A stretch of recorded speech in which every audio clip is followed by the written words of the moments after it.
but Lindsey German, something that also strongly comes through in people's views there, the sense that community relations have really been tested. The UK feels more racist. The threat of race and religious crimes are more real. How concerned are you by, as Lionel said, the perceptions of that changed atmosphere in the UK?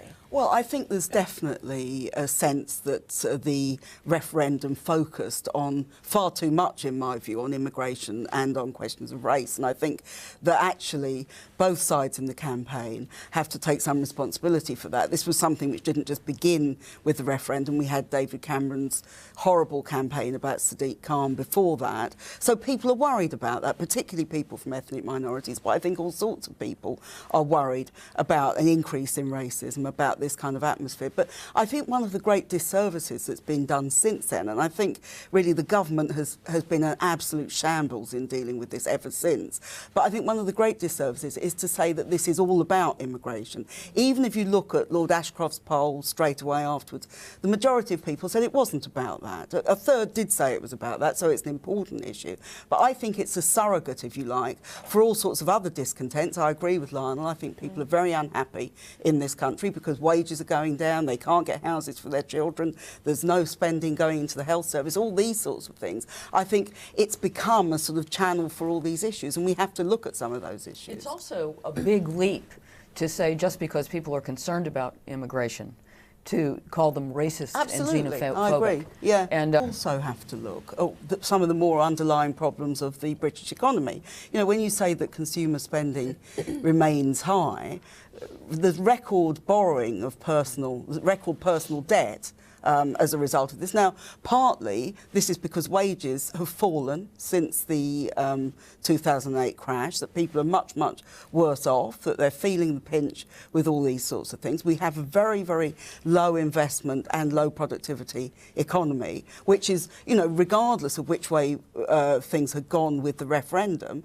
this is a big problem that people have to deal with. There isn't the investment going into manufacturing, and part of this, I feel, is the emphasis on the City of London and on finance, which has created a big imbalance in terms of the economy and in terms of London. And some of those things need to be rectified as well. And again, there's nothing at all. You don't get any sense of any attempt to end the inequality in this country, which would begin to deal with some of those problems. Do you not fear, Michael, Lindsey German, Jeremy Corbyn, 55% said bad, only 12 said that he would do a good job. Does it worry you that he is the worst of all the politicians we tested? And does Labour and the left have a voice in this at all at the moment? I think Labour can have a very important voice in it, that Jeremy Corbyn has remained committed to the idea of free movement of labour.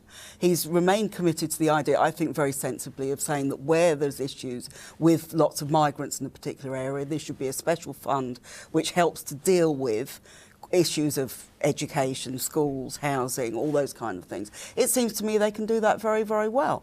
I think part of the problem is that some Labour MPs, like, for example, Chuka Umunna, who today has come out with this thing about maybe there should be regional migration, which strikes me as completely crazy. You know, some areas like London can have fences exactly. around them? And are you going to be allowed? Can you migrate out? You know, if you don't have any migrants in the northeast, are they allowed to come anywhere else? It's completely ludicrous and it's fences takes us quite nicely to Donald. What about you, Lindsey? What about optimism for the UK as we head into 2017? I think it very much depends the kind of Brexit that we go for. We should go for a Brexit which benefits the mass of ordinary people. If you look at the vote, Christopher said it's the old versus the young, but actually the very large thing that strikes you is that the poorer people in this country voted Leave much more strongly. The only two groups that voted Remain were the AB, you know, professionals and managerials, and we need to take this into account. And it means we have to spend money on what people need. We need to restore proper jobs. We need housing for people. We need those sorts of things.